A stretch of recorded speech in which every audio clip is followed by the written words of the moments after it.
ನಮಸ್ಕಾರ. ಸುದ್ದಿ ಮೃದಂಗ ರೌಂಡಪ್ಗೆ ಸ್ವಾಗತ. ನಾನು ಎಚ್ ಸುಧೀಂದ್ರ ಕುಮಾರ್. ಬೆಂಗಳೂರು ನಗರದಲ್ಲಿ ನಿನ್ನೆ ಭೀಕರವಾಗಿರ್ತಕ್ಕಂಥ ಆರ್ಭಟವಾಗಿರ್ತಕ್ಕಂಥ ಮಳೆ, ಆ ಮಳೆಯಿಂದ ಅನೇಕ ಮನೆಗಳು ಜಲಾವೃತವಾಗಿ ಹೋಗಿರ್ತಕ್ಕಂಥದ್ದು. ಮನೆಯಲ್ಲಿದ್ದಂತಹ ಲಕ್ಷಾಂತರ ರೂಪಾಯಿ ಬೆಲೆ ಬಾಳುವಂತಹ ಗೃಹೋಪಯೋಗಿ ಸಾಮಾನುಗಳು ತೇಲಾಡ್ತಾ ಇತ್ತು ಅಂತ. ಎಂತಹ ಪರಿಸ್ಥಿತಿ ನೋಡಿ. ನೆಮ್ಮದಿಯ ಬದುಕನ್ನು ಕಟ್ಟಿಕೊಳ್ಳಬೇಕು ಅಂಥೇಳಿ ನಿವೇಶನವನ್ನು ಖರೀದಿಸಿದ ಜಾಗದೊಳಗೆ ಸುಂದರವಾದ ಮನೆಯನ್ನು ಕಟ್ಟಿ ಆ ಮನೆಯಲ್ಲಿ ವಾಸವನ್ನು ಮಾಡ್ತಾ ಇದ್ದರೆ ವರ್ಣನ ಆರ್ಭಟ ಜಾಸ್ತಿ ಆಯಿತು ಅಂಥೇಳಿ ಅಂತ. ವರ್ಣನ ಆರ್ಭಟ ಜಾಸ್ತಿ ಆಗಿರಬಹುದು, ಆದರೆ ಆ ಮನೆಯೊಳಗೆ ಯಾಕೆ ನೀರು ನುಗ್ತು ಅದನ್ನು ಒಮ್ಮೆ ಗಮನಿಸಿದಾಗ ಇದಕ್ಕೆ ಯಾರು ಕಾರಣ ಅಂತ. ಯಾಕೆ ಅಂತಂದರೆ ಬಹುತೇಕ ಕಡೆ ರಾಜಕಾಲುವೆಗಳು ಮುಚ್ಚಿ ಹೋಗಿವೆ. ರಾಜಕಾಲುವೆಗಳು ಹೂಳನ್ನು ತೆಗೆದಿಲ್ಲ. ರಾಜಕಾಲುವೆಗಳು ಎಲ್ಲೆಲ್ಲಿ ಅತಿಕ್ರಮಣವನ್ನು ಮಾಡಿಕೊಂಡು ಒತ್ತುವರಿಯನ್ನು ಮಾಡಿಕೊಂಡು ಅಲ್ಲಿ ಕಟ್ಟಡಗಳ ನಿರ್ಮಾಣವಾಗಿದೆ. ನೀರು ಎಲ್ಲಿ ಹೋಗ್ಬೇಕು ಸ್ವಾಮಿ? ನೀರು ಸರಾಗವಾಗಿ ಹರಿದು ಹೋಗುವುದಕ್ಕೆ ಅವಕಾಶವಾಗದಿರುವಾಗ ಆ ನೀರು ತನಗೆಲ್ಲಿ ಜಾಗ ಸಿಕ್ತೋ ಅಲ್ಲಿ ಹೋಗಿ ಹರಿದು ಹೋಯಿತು. ಹರಿದು ಹೋಗಲಿಲ್ಲ, ಅಲ್ಲೇ ಉಳುಕೋತು. ಹಾಗೆ ಮನೆಯೊಳಗಿದ್ದಂತಹ ಎಲ್ಲ ವಸ್ತುಗಳು ತೇಲಾಡ್ತಾ ಇತ್ತು. ಎಂತಹ ವಿಪರ್ಯಾಸ ಅಂತ ಹೇಳಿದ್ರೆ, ಈ ಜನಪ್ರತಿನಿಧಿಗಳು ಆಗಲಿ ಅಥವಾ ಅಧಿಕಾರಿಗಳಾಗಲಿ ಆಲೋಚನೆ ಮಾಡುವಷ್ಟು ಪ್ರಮಾಣದೊಳಗೆ ಇಲ್ವಾ ಅಂತ. ಯಾಕೆ ಹೇಳ್ತಾ ಇದ್ದೀನಿ ಅಂತಂದರೆ, ನಿನ್ನೆ ಮಳೆ ಬಂತು, ಮೊನ್ನೆ ಮಳೆ ಬಂತು, ನಾಳೆ ಬರುತ್ತೆ, ನಾಡದು ಬರುತ್ತೆ ಅನ್ನುವಂಥದ್ದು ಒಂದು ಕಡೆಗಿಡಿ. ನೀವು ಅಲ್ಲಿ ಕಾಮಗಾರಿಗಳನ್ನು ಕೈಗೆತ್ತಿಕೊಂಡಾಗ ಆ ಕಾಮಗಾರಿ ವೈಜ್ಞಾನಿಕವಾಗಿದೆಯಾ, ವೈಜ್ಞಾನಿಕವಾಗಿಲ್ವಾ ಅನ್ನುವಂಥದ್ದು ಆಲೋಚನೆ ಮಾಡುವಷ್ಟು ನಿಮ್ಮ ತಲೆಯಲ್ಲಿ ಬುದ್ಧಿ ಇಲ್ವಾ? ಅನೇಕ ಕಡೆಗಳಲ್ಲಿ ಲಕ್ಷಾಂತರ ರೂಪಾಯಿ ಹಣವನ್ನು ಖರ್ಚು ಮಾಡಿ ಡ್ರೈನೇಜ್ಗಳನ್ನು ಮಾಡ್ತಾರೆ, ಚರಂಡಿಯನ್ನು ಮಾಡ್ತಾರೆ, ಸ್ಟಾರಮೋಡ್ ಏನೇನೇನೋ ಮಾಡ್ತೀರಿ. ಆ ಜಾಗದಿಂದ ಕೊನೆಯಾಗುವ ಜಾಗದವರೆಗೆ ಮಾಡಿ ಮುಗಿಸಿ ಕಲ್ಲು ಸ್ಲ್ಯಾಬ್ಗಳನ್ನು ಹಾಕಿ ಲಕ್ಷಾಂತರ ರೂಪಾಯಿ ಬಿಲ್ಗಳನ್ನು ಮಾಡಿ ತಿಂದು ತೇಗಿ ಮಜಾ ಮಾಡಿದ್ರೆ ಮುಗಿದು ಹೋಯಿತು. ಅಲ್ಲಿ ಹೋಗುವಂತಹ ನೀರು ಎಲ್ಲಿಗೆ ಕನೆಕ್ಷನ್ ಕೊಡ್ತಾರೆ, ಎಲ್ಲಿಗೆ ಕನೆಕ್ಷನ್ ಕೊಟ್ಟಿದ್ದಾರೆ, ಎಲ್ಲಿಗೆ ಕನೆಕ್ಟ್ ಆಗುವಾಗೆ ತೆಗೆದುಕೊಂಡು ಹೋಗಿದ್ದಾರೆ ಅಂತ ಒಮ್ಮೆ ಪರಿಶೀಲಿಸಿದ್ರೆ ಬಹುತೇಕ ಚರಂಡಿಗಳು ಏನು ಮಾಡಿದ್ದಾರೆ ಅದು ಬಿಲ್ಲಿಗಾಗಿಯೇ ಮಾಡಲಾಗಿದೆಯೇ ವಿನಃ ಆ ನೀರು ಸರಾಗವಾಗಿ ಹರಿದು ಹೋಗಿ ಒಂದೆಡೆ ಸೇರುವುದಕ್ಕೆ ಎಲ್ಲೂ ಕೂಡ ಕನೆಕ್ಷನ್ ಇಲ್ಲ, ಕನೆಕ್ಟಿವಿಟಿ ಇಲ್ಲ.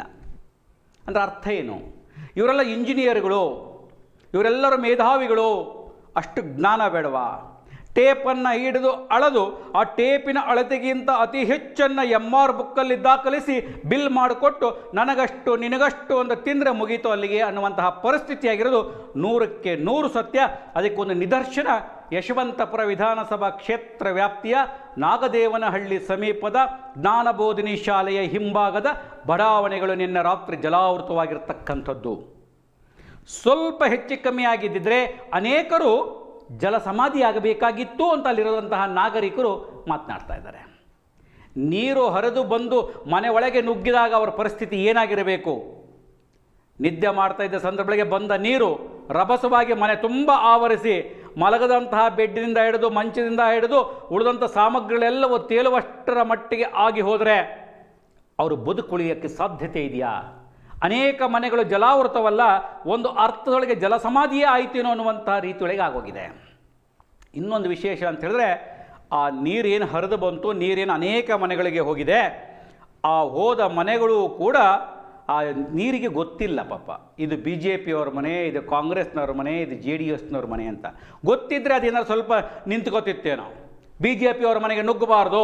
ಯಾಕೆ ಅಂತಂದರೆ ಅಲ್ಲಿಯ ಜನಪ್ರತಿನಿಧಿಗಳು ಅವರೇನೇ ನಮಗೆ ಬಂದು ಓಟ್ ಹಾಕಿ ಅಂತ ಕೇಳಿದ್ದರೆ ಕೇಳಿರೋದ್ರಿಂದ ಅವ್ರ ಮನೆ ನುಗ್ಗಬಾರ್ದಲ್ವ? ಮಳೆ ಪಕ್ಕದ ಮನೆಗೆ ಹೋಗಬೇಕು. ಅದು ಕಾಂಗ್ರೆಸ್ನ ಮನೆನಾ JDS ಮನೆನಾ? ನಾನು ಯಾಕೆ ಈ ಮಾತು ಹೇಳ್ತಾ ಇದ್ದೀನಿ ಅಂತ ಹೇಳಿದ್ರೆ, ಅಲ್ಲಿ ವಾಸವಾಗಿರುವಂತಹ ಪ್ರಮುಖರು ಇವತ್ತು ಏನು ಜನಪ್ರತಿನಿಧಿಗಳ ಪರವಾಗಿ ಚುನಾವಣೆ ಒಳಗೆ ತಮ್ಮನ್ನು ತಾವು ಸಮಯವನ್ನು ಲೆಕ್ಕಿಸಿದ ಕೆಲಸವನ್ನು ಮಾಡಿದಂಥವ್ರು. ನಾಗದೇವನಹಳ್ಳಿ ವಾರ್ಡ್ಗೆ ಸೇರಿದಂತಹ ಬೃಂದಾವನ ಬಡಾವಣೆ, ರಾಮನಾಥ ಬಡಾವಣೆ, ರಾಮಕೃಷ್ಣ ಬಡಾವಣೆಗಳು ಏನಿದ್ದಾವೆ ಆ ಎಲ್ಲ ಬಡಾವಣೆಗಳು ನೆನ್ನೆಯ ಮಳೆಗೆ ತುಂಬಿ ತುಳುಕಾಡಿ ಹೋಗಿದೆ. ಅಲ್ಲಿ ರಾಜಕಾಲುವೆಯನ್ನು ಒತ್ತುವರಿ ಮಾಡಿಕೊಂಡು ಬಡಾವಣೆ ನಿರ್ಮಾಣವಾಗಿದೆ ಅಂತ ಎಲ್ಲರೂ ಹೇಳ್ತಾರೆ. ಮುಂಚೆ ಇದ್ದಿದ್ದೇ ರಾಜಕಾಲುವೆ ಒಂದು ಕಡೆಗೆ, ನಂತರ ಅದು ಬೇರೆಯಾಯಿತು ಅಂತ ಅಧಿಕಾರಿಗಳಿಗೆ ಗೊತ್ತಿಲ್ವಾ? ಅದಾದ ಮೇಲೆ ಈಗಿರುವ ರಾಜಕಾಲುವೆ ಮುಂದೆ ಸರಾಗವಾಗಿ ಹರಿದು ಹೋಗಲಿಕ್ಕೆ ಸಾಧ್ಯವಾಗದಲೇ ಅಲ್ಲಿ ಯಾರೋ ಇನ್ನೊಂದು ಒಂದು ಮನೆಯನ್ನು ಅಥವಾ ಶೆಡ್ಡನ್ನು ಕಟ್ಟಿಕೊಳ್ಳುವ ಪ್ರಯತ್ನವನ್ನು ಮಾಡಿ ಅದಕ್ಕೆ ಸ್ಟೇ ತಂದಿದ್ದಾರೆ. ಆ ರಾಜಕಾಲುವೆ ಮುಂದುವರೆದಿಲ್ಲ. ರಾಜಕಾಲುವೆ ನೀರು ಡೈವರ್ಟ್ ಮಾಡಿದೆ. ರಾಜಕಾಲುವೆಯೇ ಇಲ್ಲ, ರಾಜಕಾಲುವೆ ಇದ್ದದ್ದನ್ನು ಒತ್ತುವರಿ, ಇರುವ ರಾಜಕಾಲುವೆ ಡೈವರ್ಟು, ಆಮೇಲೆ ಬೇರೆ ನೀರುಗಳು ಏನು ಚರಂಡಿ ನೀರು, ಮತ್ತೊಂದು ನೀರು, ಮುಗಿದೊಂದು ನೀರು ಅಂತ ಏನು ಮಾಡಿದಿರಿ, ಆ ನೀರುಗಳು ಮಳೆ ಬಂದರೆ ಚರಂಡಿ ಒಳಗೆ ನೀರು ಹೋಗುವುದಿಲ್ಲ. ಆ ನೀರೆಲ್ಲವೂ ಕೂಡ ರಸ್ತೆಯ ಮೇಲೆ ಹರಿದಾಡುತ್ತೆ. ಹರಿತಿರುವ ರಸ್ತೆಯ ನೀರು ಎಲ್ಲಿಗೆ ಹೋಗಬೇಕು? ಮನೆ ಒಳಗೆ ಹೋಗಬೇಕು. ಯಾಕೆ? ರಾಜಕಾಲುವೆಗೆ ಹೋಗೋದಕ್ಕೆ ಕನೆಕ್ಷನ್ನೇ ಕೊಟ್ಟಿಲ್ಲ, ಕನೆಕ್ಟಿವಿಟಿನೇ ಇಲ್ಲ. ಹಾಗಾದರೆ ಆ ಬಡಾವಣೆಯಲ್ಲಿ ಕೋಟ್ಯಾಂತರ ರೂಪಾಯಿ ಹಣಗಳನ್ನು ಖರ್ಚು ಮಾಡಿ ಕಾಮಗಾರಿ ಮಾಡಿದವರ ವಿರುದ್ಧ ಕ್ರಮ ತೆಗೆದುಕೊಳ್ಳಕ್ಕೆ ಸಾಧ್ಯತೆ ಇದೆಯಾ? ಇಲ್ಲ. ಎಂತಹ ದುಸ್ಥಿತಿ ನೋಡಿ. ಇವತ್ತು ಅಲ್ಲಿ ಅನೇಕ ಮನೆಗಳು, ಉದಾಹರಣೆಗೆ ನಾನು ಆ ಹೆಸರನ್ನು ಹೇಳಿದ್ರೆ ಅನೇಕರು ಬೇಸರ ಮಾಡ್ಕೋತಾರೋ ಅಥವಾ ಖುಷಿಪಟ್ಟು ನಂಗೆ ಗೊತ್ತಿಲ್ಲ. ನನಗೆ ಅಲ್ಲಿರುವಂತಹ ಎಲ್ಲ ಮನೆಗಳು, ಆ ಮನೆ ಈ ಮನೆ ಅಂತೇನಿಲ್ಲ, ಎಲ್ಲ ಮನೆಗಳು ನೀರು ನುಗ್ಗೋಗಿದೆ. ಎಸ್ ಟಿ ಸೋಮಶೇಖರ್ ಅವರ ಪರಮಾಪ್ತರಾಗಿ ಕಾರ್ಯವನ್ನು ನಿರ್ವಹಿಸಿ ಕಾಂಗ್ರೆಸ್ಸಲ್ಲಿದ್ದಾಗಲೂ ಅವ್ರಿಗೆ ಜೈ ಅಂದು, ಬಿ ಜೆ ಪಿಗೆ ಬಂದಾಗಲೂ ಜೈ ಅಂದು, ಈಗಲೂ ಜೈ ಅಂತ ಇರ್ತಕ್ಕಂತಹ ಮಹಿಳಾ ಮುಖಂಡೆ ಗಂಗಾಮನೆಗೆ ಗಂಗಾವೃತವಾಗೋಯಿತು. ಗಂಗಾಮನೆಯ ಗಂಗಾವೃತವಾಗಿ ಮನೆಯಲ್ಲಿದ್ದಂತಹ ಎಲ್ಲ ವಸ್ತುಗಳು ಹಾಳಾಗಿ ಹೋಗಿ ಸರಿ ಸುಮಾರು ಒಂದು 5 ಲಕ್ಷ ರೂಪಾಯಿಯಷ್ಟು ಬೆಲೆ ಬಾಳುವಂತಹ ವಸ್ತುಗಳು ನೀರು ಪಾಲಾಗಿ ಹೋಗಿ ಹಾಳಾಗಿ ಹೋಗಿದೆ. ಅವರು ಊಟ ಮಾಡುವುದಕ್ಕೂ ಕೂಡ ದಿನಸಿ ಇಲ್ಲದಿರುವ ಪರಿಸ್ಥಿತಿ ನಿರ್ಮಾಣವಾಗಿದೆ. ಆರೋಗ್ಯ ಹದಗೆಟ್ಟು ಹೋಗಿದೆ. ಈ ಹಿಂದೆಯೇ ಹದಗೆಟ್ಟು ಹೋದ ಆರೋಗ್ಯ ಒಂದು ಕಡೆಗೆ, ಮನೆಯ ದುಸ್ಥಿತಿ ಇದೊಂದು ಕಡೆಗೆ. ಇವರು ಸೋಮಶೇಖರ್ ಅವರ ಪರಮಾಪ್ತರು. ಸೋಮಶೇಖರ್ ಓಟ್ ಹಾಕಿಂದ ಎಲ್ಲ ಕೇಳಿದ್ರಿ, ನಿಮಗೇನಾಯ್ತು? ನಿಮಗೆ ಅನುಕೂಲವಾಗಿಲ್ಲ, ನಮಗಿನ್ನೇನ್ರಿ ಆಗತ್ತೆ ಅಂತೇಳಿ ಆ ಬಡಾವಣೆಯ ಜನರು ಅವರನ್ನು ಶಪಿಸುವಂತಾಗಿದೆ. ಎಂತಹ ಪರಿಸ್ಥಿತಿ ನೋಡಿ. ಇಂತಹ ಸ್ಥಿತಿ ಇದ್ದರೂ ಕೂಡ ಯಾವುದೇ ಇನ್ನೂ ಉಪಯೋಗಕ್ಕೆ ಆಗಲಿರುವಂತಹ ಪರಿಸ್ಥಿತಿ ತಲೆದೋರಿದೆ. ಗಂಗಾಮನೆ ಗಂಗಾವೃತವಾಗಿ ಹೋಯಿತು. ಇನ್ನು ಅನಂತಕುಮಾರ್ ಅವರಿಗೆ ಬೇಕಾದ ಪರಮಾಪ್ತ GM ಭಟ್ ಅವರ ಮನೆಗೂ ನೀರು ನುಗ್ಗು ಹೋಯಿತು. ಹಂಗಾರೆ ಅದೇ ನೀರು, ನಾನು ಆಗಲೇ ಹೇಳಿದ್ರೆ ನೀರಿಗೇನು ಗೊತ್ತಿಲ್ಲ. ಇವರು ಪರಮಾಪ್ತರು, ಇವರು ಅವ್ರಿಗೆ ಓಟ್ ಹಾಕ್ಸಿದ್ರು, ಇವ್ರಿಗೆ ಓಟ್ ಹಾಕ್ಸಿದ್ರು, ಇದು BJP ಮನೆ, ಇದು ಕಾಂಗ್ರೆಸ್ ಮನೆ, JDS ಮನೆ, ಏನು ಗೊತ್ತಿಲ್ಲ. ಗೊತ್ತಿದ್ರೆ ಪಾಪ ಏನಾಗ್ತಿತ್ತೋ ಅದೊಂದು ನಮ್ಮ ಪುಣ್ಯ. ಅದು ಇಲ್ಲದೆ ಹೋದರೆ ಒಂದೇ ಮನೆಗೆ ನುಗ್ಗಿಬಿಡ್ತಾ ಇತ್ತೇನೋ, ಅದೊಂದು ಕಡೆಗಿರಲಿ. ಈ ರೀತಿ ಒಳಗೆ ಇಡೀ ಮನೆಗಳನ್ನು ಆವರಿಸಿದಂತಹ ನೀರು ನಿನ್ನೆ ಸಾಕಷ್ಟು ತೊಂದರೆಯಾಗಿ ಬೆಳಗ್ಗೆ ಅದನ್ನು ಶುಚಿ ಮಾಡುವಷ್ಟು ಆಗದಲ್ಲಿರುವ ಪರಿಸ್ಥಿತಿ ತಲೆದೋರಿದೆ. ಘಟಾನುಘಟಿಯ ನಾಯಕರುಗಳಿಗೆ ಏನಾರ ವಿಸಿಟ್ ಮಾಡಿದ್ರಾ, ಸಂಪರ್ಕ ಮಾಡಿದ್ರಾ, ಸಂದರ್ಶನ ಮಾಡಿದ್ರಾ, ಸ್ಥಳ ವೀಕ್ಷಣೆಯನ್ನು ಮಾಡಿದ್ರಾ ಗೊತ್ತಿಲ್ಲ. ಕೆಲವೊಬ್ಬರು ಹೋಗಿದ್ದಾರೆ.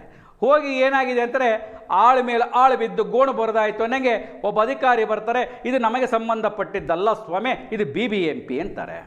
BBMP ಹೇಳ್ತಾರೆ, ನಾವು ಬರೀ ಸ್ಟಾರಮ್ ವಾಟರ್ ಡ್ರೈನ್ ಮಾತ್ರ ಮಾಡಿದ್ದೇವೆ, ಅಲ್ಲಿಂದ ಅದು ಮುಂದೆ ಹೋಗೋದಕ್ಕೆ ಅದು ಸಂಬಂಧಪಟ್ಟಂಥವರು ಏನೋ BWSSB ಅವ್ರು ಬರಬೇಕು, ಮೇಜರ್ ವರ್ಕ್ಸ್ನವ್ರು ಬರಬೇಕು. ಅವ್ರು ಬರ್ತಾರೆ, ಅವರನ್ನು ನೋಡ್ತಾರೆ, ಇಲ್ಲ ಸ್ವಾಮಿ ಇದು ಮೇಜರ್ ವರ್ಕ್ ಆದ ಕೂಡ ಇದು ನಮಗೆ ಬರೋದಿಲ್ಲ, ಇದು ಕೆರೆ ಅಭಿವೃದ್ಧಿಗೆ ಹೋಗಬೇಕು, ಯಾಕಂದ್ರೆ ಅಲ್ಲಿಂದ ಮುಂದೆ ಕೆರೆಗೆ ಬಿಡಬೇಕಾಗಿತ್ತು, ನಮಗೆ ಸಂಬಂಧ ಇಲ್ಲ, ಕೆರೆ ಅಭಿವೃದ್ಧಿಯವ್ರನ್ನ ಕೇಳಿ ಅಂತಾರೆ. ಕೆರೆ ಅಭಿವೃದ್ಧಿಯವ್ರು ಫೋನೇ ಎತ್ತಲ್ಲ. ಅಲ್ಲರಿ, ನಿಮ್ಮ ಕೆರೆ ಅಭಿವೃದ್ಧಿ, ಮತ್ತೊಂದು ಅಭಿವೃದ್ಧಿ, ಮುಗ್ದೊಂದು ಅಭಿವೃದ್ಧಿ, BWSSB ಒಂದೊಂದಕ್ಕೂ ಒಂದೊಂದು ಸೆಕ್ಷನ್ನು, BBMP ಒಳಗೆ, ಅದರಲ್ಲೂ 130 ವಾರ್ಡ್ ಒಳಗೆ ಆ ಇಂಜಿನಿಯರ್ಗಳಿಗೆ ಏನು ಮಾಡ್ತಾರೋ ಗೊತ್ತಿಲ್ಲ, ಯಾವ ಕೆಲಸ ಕಾರ್ಯಗಳನ್ನು ಮಾಡದಿರುವಂತಹ ದುಸ್ಥಿತಿಗೆ ತಲುಪಿದ್ದಾರೆ. ಇವ್ರನ್ನ ಕಂಟ್ರೋಲ್ ಮಾಡೋದಕ್ಕೆ ಇಲ್ಲಿ ಶಾಸಕರ ಕೈಲಿ ಆಗ್ತಾ ಇಲ್ವಾ? ಅವರಿಗೆ ಬುದ್ಧಿ ಹೇಳೋಕ್ಕಾಗ್ತಾ ಇಲ್ವಾ? ಕೆಲಸ ಮಾಡೋದು ಯಾಕಿದ್ರಿ ಅಂತ ಹೇಳ್ಬಿಟ್ಟು ತೆಗೆದುಹಾಕಕ್ಕಾಗ್ತಾ ಇಲ್ವಾ?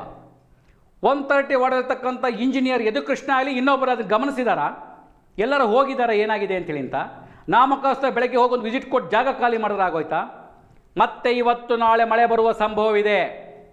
ನೆನ್ನೆ ನುಗ್ಗಿದ ಮನೆಗೆ ಮತ್ತೆ ಇವತ್ತು ನುಗ್ಗೋದಿಲ್ಲ ಅಂತ ಹೇಳೋಕ್ಕಾಗಲ್ಲ. ಒಂದು ದೊಡ್ಡ ಬೋರ್ಡ್ ಹಾಕ್ಬೇಕಷ್ಟೇ, ನೋ ಎಂಟ್ರಿ ವಿತೌಟ್ ಪರ್ಮಿಷನ್ ಅಂತ ಹಾಕ್ಬೇಕಾ? ಎಂತಹ ಸ್ಥಿತಿಗೆ ತಲುಪಿದ್ದೀರಿ ನೀವು ಅಂತ ಹೇಳಿಂತ.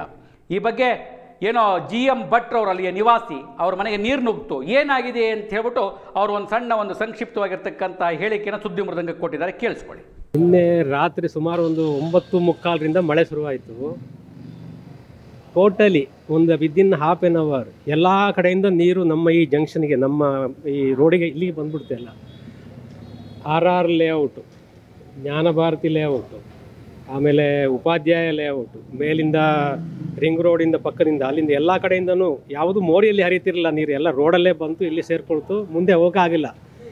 ಇಲ್ಲಿ ಏನಾಗಿದೆ ಅಂದರೆ ಕಾಮಗಾರಿ ಎಲ್ಲ ಮಾಡಿದ್ದಾರೆ, ಎಲ್ಲ ಮೋರಿಗಳು ರಿಪೇರಿ ಅಂತ ಮಾಡಿದ್ದಾರೆ. ಆದರೆ ಯಾವುದನ್ನು ಕನೆಕ್ಟ್ ಮಾಡಿಲ್ಲ, ಯಾವುದಕ್ಕೂ ಕನೆಕ್ಟ್ ಮಾಡಿಲ್ಲ, ಮತ್ತು ಅದೆಲ್ಲ ರೋಡಿಗೆ ಹರಿದು ಬರ್ತದೆ ಅಷ್ಟೇ. ರಾಜಕಾಲುವೆಗೆ ಇದೆ, ಮೇನ್ ಇದೆ, ಅದಕ್ಕೆ ಹೋದರೆ ಯಾವ ಸಮಸ್ಯೆನೂ ಇಲ್ಲ. ಆದರೆ ಈ ಥರ ಮಾಡ್ಕೊಂಡಿದ್ದಾರೆ. ಅದು ಏನು ಅಂತ ಅರ್ಥ ಆಗಿಲ್ಲ. ಒಂದೊಂದು ರೋಡಲ್ಲಿ ಒಂದು 3 ಫೀಟು 4 ಫೀಟ್ ನೀರು ಹೈಟು ನಿಂತುಬಿಟ್ಟಿದೆ. ಎಲ್ಲ ಮನೆಗಳಿಗೆ ನೀರು ನುಗ್ಗಿದೆ, ಇನ್ಕ್ಲೂಡಿಂಗ್ ನನ್ನ ಮನೆಗೂ ನೀರು ನುಗ್ಗಿದೆ. ಕೆಳಗಡೆ ಗ್ರೌಂಡ್ ಫ್ಲೋರ್ ಇರೋ ಎಲ್ಲ ಮನೆಗಳಿಗೂ ನೀರು ಹೋಗಿದೆ. ನಮ್ಮದು ಈ ರಾಮನಾಥ್ ನಗರ ಲೇಔಟಲ್ಲಿ ಎಲ್ಲರ ಮನೆಗೂ ನೀರು ಹೋಗಿದೆ ಅಂತಲೇ ಹೇಳ್ಬೋದು. ಅದನ್ನ ಈ ಥರ ಮಾಡಿದರೆ ಅನ್ಸೈಂಟಿಫಿಕ್ ಆಗಿ ಇವರು ಮೋರಿ ಮಾಡೋದು ಇದು ಮಾಡೋದು ಏನು ಉಪಯೋಗ ಆಗಲ್ಲ. ಸ್ವಲ್ಪ ಸೆನ್ಸ್ ಉಪಯೋಗಿಸ್ಕೊಂಡು ಇಂಜಿನಿಯರ್ಸು ಅವರ ಇದನ್ನು ಅವ್ರನ್ನ ವಿದ್ವತ್ತನ್ನು ಅವ್ರು ಉಪಯೋಗಿಸ್ಕೊಂಡು ಅವ್ರು ಮಾಡಿದರೆ ಕೆಲಸ ಸರಿಯಾಗುತ್ತೆ. ಎಲ್ಲರೂ ಸುಮ್ಮನೆ ದುಡ್ಡು ಅಷ್ಟೇ. ಅವ್ರು ಹೇಳಿದ್ದನ್ನು ನೀವು ಕೇಳಿಸ್ಕೊಂಡ್ರಿ. ಅವೈಜ್ಞಾನಿಕವಾಗಿ ಮಾಡಿರುವ ಕಾಮಗಾರಿಯಿಂದ ಮನೆಗೆ ನೀರು ನುಗ್ಗಿದೆ. ಅವೈಜ್ಞಾನಿಕವಾಗಿ ಇಂಜಿನಿಯರ್ಗಳನ್ನು ಓದಿದ್ದಾರೆ, ಇಂಜಿನಿಯರ್ಗಳಿಗೆ ಕೆಲಸ ಸಿಕ್ಕಿದೆ, ಇಂಜಿನಿಯರ್ಗಳು ಎಸ್ಟಿಮೇಟ್ ಮಾಡ್ತಾರೆ, ಇಂಜಿನಿಯರ್ಗಳು ಪ್ಲಾನ್ ಮಾಡ್ತಾರೆ. ವೈಜ್ಞಾನಿಕವಾಗಿ ಮಾಡೋಕ್ಕಾಗಲ್ವ ನಿಮಗೆ? ಮಾಡಿಲ್ಲ ಅಂತ ಇಲ್ಲೇ ಸ್ಪಷ್ಟವಾಗ್ತಾ ಇದೆ. ಈ ರೀತಿಯಾಗಿ ಜಲಾವೃತವಾಗಿ ಹೋಗಿರ್ತಕ್ಕಂತಹ ಮನೆಗಳಿಗೆ ಯಾರೇ ಹೊಣೆಗಾರರು? ಅಲ್ಲಿದ್ದಂತಹ ಒಂದು ಗೌರ್ಮೆಂಟ್ ಫ್ಯಾಕ್ಟ್ರಿಲೂ ಕೂಡ ನೀರು ನುಗ್ಗಿ ಹಾಳಾಗಿ ಹೋಗಿದೆ, ಮಿಷಿನರಿಗಳೆಲ್ಲ ಹೊರಟೋಗಿದೆ. ಯಾರು ತುಂಬಿಕೊಡ್ತೀರಿ ಇದಕ್ಕೆ? ಜೀವನದ ಪ್ರಶ್ನೆ ಏನು? ನಾನು ಯಶವಂತಪುರ ಕ್ಷೇತ್ರದ ಅಷ್ಟೇ ಹೇಳ್ತೀನಿ, ಇಡೀ ರಾಜ್ಯದಲ್ಲಿ ಬೆಂಗಳೂರಲ್ಲಿ ಎಲ್ಲ ಕಡೆಗೆ ಆಗಿರ್ಬೋದು. ಇಲ್ಲಿ ಪರಿಸ್ಥಿತಿ ಯಾರು ಹೊಣೆಗಾರರು? ಇದು ಮಳೆ ಬಂದು ಆದಂಥ ಅನಾಹುತ ಒಂದು ಕಡೆಗಾದರೆ, ಈ ಜಿಯೋ ಕಂಪನಿಯವರು ಏನು ರಿಲಯನ್ಸು ಜಿಯೋದವರು ಅವ್ರಿಗೆ ಬೇಕಾಗಿರ್ತಕ್ಕಂಥ ಇಂಟರ್ನೆಟ್ ಮತ್ತೊಂದು ಮುಗ್ದೊಂದು ಕನೆಕ್ಷನ್ ಕೊಡೋದಕ್ಕೋಸ್ಕರವಾಗಿ ಗುಂಡಿಗಳನ್ನು ಅಗಿತಾ ಇದ್ದಾರೆ. ಆ ಅಗದಿರುವ ಗುಂಡಿಗಳು ಹಾನಿಗೊಳಗಾಗಿ ಮನೆಯಲ್ಲಿರುವ ಸಂಪಿಗಳಿಗೂ ಕೂಡ ತೊಂದರೆಯಾಗಿದೆ. ಯಾವಾಗ ಸಂಪಿಗೆ ತೊಂದರೆ ಆಯಿತೋ ಬೀದಿಯ ನೀರೆಲ್ಲವೂ ಸಂಪಿಗೆ ಬಂದು ಸಂಪಲ್ಲಿದ್ದ ನೀರೆಲ್ಲವೂ ಒಟ್ಟಿಗೆ ಸೇರಿಕೊಂಡು ಕಲುಷಿತವಾಗಿ ಆ ನೀರೆಲ್ಲವೂ ಮನೆಯನ್ನು ಆವರಿಸಿದೆ. ಇದು ನಮಗೆ ಬರಲ್ಲ, ನಿಮಗೆ ಬರಲ್ಲ. ಜಿಯೋದವ್ರು ನಮಗೆ ಗೊತ್ತಿಲ್ಲ, ಇವರು ನಮಗೆ ಗೊತ್ತಿಲ್ಲ. ವಾರ್ಡು 130 ಆಗಲಿ 159 ವಾರ್ಡ್ಗಳಿಗೆ ಜಿಯೋದವರು ಅಗಿತಿರೋದಕ್ಕೆ ಎಷ್ಟು ಮೀಟ್ರ್ಗಳಿಗೆ ಪರ್ಮಿಷನ್ ತೆಗೆದುಕೊಂಡಿದ್ದೀರಿ? ಎಷ್ಟು ಮೀಟ್ರ್ಗಳನ್ನು ಪರ್ಮಿಷನ್ ತೆಗೆದುಕೊಳ್ಳೋದಲ್ಲ ಅಗದಿದ್ದೀರಿ? ಈ ಅಗದಿದ್ದಕ್ಕೆ ಎಷ್ಟು ಜಗದಿದ್ದೀರಿ? ನಾಚಿಕೆ ಆಗಬೇಕ್ರಿ ಇದು. ಸಾರ್ವಜನಿಕರ ಬದುಕನ್ನು ಬೇಕಾಬಿಟ್ಟಿಯಾಗಿ ಉಪಯೋಗಿಸ್ಕೊಳ್ತಾ ಇರತಕ್ಕಂಥ ಪ್ರತಿಯೊಬ್ಬರಿಗೂ ಇದು ಧಿಕ್ಕಾರವಾಗಬೇಕಾಗತ್ತೆ. ಇದನ್ನು ಗಮನಿಸಿ ಇವತ್ತಿಂದಲೇ ಏನು ನೀವು ಇಂಜಿನಿಯರ್ಗಳಾಗಲಿ ಮತ್ತೊಬ್ಬರೇ ಮುಗಿದೊಬ್ಬರಾಗಲಿ ಅವೈಜ್ಞಾನಿಕವಾಗಿ ಮಾಡಿರುವ ಕಾಮಗಾರಿಗಳ ಬಗ್ಗೆ ಕ್ರಮವನ್ನು ಕೈಗೊಳ್ಳಿ. BBMPಯ ಕಮಿಷನರ್ ಆದಿಯಾಗಿ ಪ್ರತಿಯೊಬ್ಬರೂ ಕೂಡ ಇವತ್ತಿನ 1 ವರ್ಷದವರೆಗೆ, ಅಂದರೆ ಹಿಂದಿನಿಂದ ಇವತ್ತಿನ 1 ವರ್ಷಗಳ ಕಾಲ ಮಾಡಿರುವಂತಹ ಕಾಮಗಾರಿಗಳನ್ನು ಪರಿಶೀಲನೆಗೆ ಒಳಪಡಿಸಿ ಸಂಬಂಧಪಟ್ಟಂಥ ಗುತ್ತಿಗೆದಾರನ ಬ್ಲಾಕ್ ಲಿಸ್ಟಿಗೆ ಸೇರಿಸಿ ಆ ಕಾಮಗಾರಿಗೆ ಪ್ರೋತ್ಸಾಹವನ್ನು ನೀಡಿದಂತಹ ಇಂಜಿನಿಯರ್ಗಳನ್ನು ಅಮಾನತುಗೊಳಿಸಿ ಯಾವುದು ಮಾಡಲ್ಲ. ಯಾಕೆಂದರೆ ಎಲ್ಲ ಕಮಿಷನ್ ಫಿಕ್ಸ್ ಆಗಿರುತ್ತೆ. ಕಮಿಷನ್ ತೆಗೆದುಕೊಂಡ ಮೇಲೆ ಉತ್ತರ ಕೊಡೋಕ್ಕಾಗತ್ತೇನ್ರಿ? ಇಷ್ಟೆಲ್ಲ ನಡೀತಿರೋ ಮೊದಲಿಗೆ ಸ್ಥಳೀಯ ನಾಯಕರು ಅನೇಕರು ಯಾರು ಬಂದು ವಿಸಿಟ್ ಮಾಡಿದ್ರಂತೆ, ಹೇಳಿದ್ರು, ಫೋಟೋ ತೆಕ್ಕೊಂಡ್ರು, ಜಾಗ ಖಾಲಿ ಮಾಡಿದ್ರು. ಆದರೆ ಅದನ್ನು ರಾಜಕಾರಣ ನಾವು ಮಾತಾಡೋದು ಬೇಡ. ಒಬ್ಬ ಅಲ್ಲಿ ಯುವ ಮುಖಂಡ ಏನು ಮಾಡಿದರೆ, ನಿಂತಿದ್ದು ರಾಜಕಾಲುವೆಯ ಪಕ್ಕದೊಳಗೆ ಇನ್ನೊಂದು JCBಯನ್ನು ತರಿಸಿ ಗುಂಡಿಯನ್ನು ಅಗೆಸಿ ಇವತ್ತು ಮಳೆ ಬಂದರೆ ಈಗ ಬರಬಹುದಂತೆ ಆ ಮಳೆಯ ನೀರು ಆ ಗುಂಡಿ ಒಳಗಿಂದ ಸರಾಗವಾಗಿ ಹರಿದು ರಾಜಕಾಲುವೆಯನ್ನು ಬಳಸಿಕೊಂಡು ಹೋಗಬೇಕು, ಇಲ್ಲದೋದ್ರೆ ಮತ್ತೆ ಅನಾಹುತ ಆಗುತ್ತೆ ಅಂತೇಳಿ ತಾವೇ JCBಯನ್ನು ಕರೆಸಿ ಮಾಡ್ತಾ ಇದ್ದಾರೆ. ಅದು ಉಲ್ಲಾಳ ವಾರ್ಡಿನ ಏನು ಮಾಜಿ ಅಧ್ಯಕ್ಷ, ಉಲ್ಲಾಳ ವಾರ್ಡಿನ BJP ಅಧ್ಯಕ್ಷ ಶಶಿಕುಮಾರ್ ಅವರು ಇವರು ಗಮನಿಸ್ತಾ ಇದ್ದಾರೆ. ನಾನು ಶಶಿಕುಮಾರ್ ಗಮನಿಸಿದ್ದನ್ನೇ ನಾನು ಬೇರೆ ಏನು ಹೇಳೋಕ್ಕೆ ಹೋಗ್ತಿಲ್ಲ. ಎಲ್ಲರೂ ಈ ಕೆಲಸವನ್ನು ಮಾಡಬೇಕಲ್ಲ.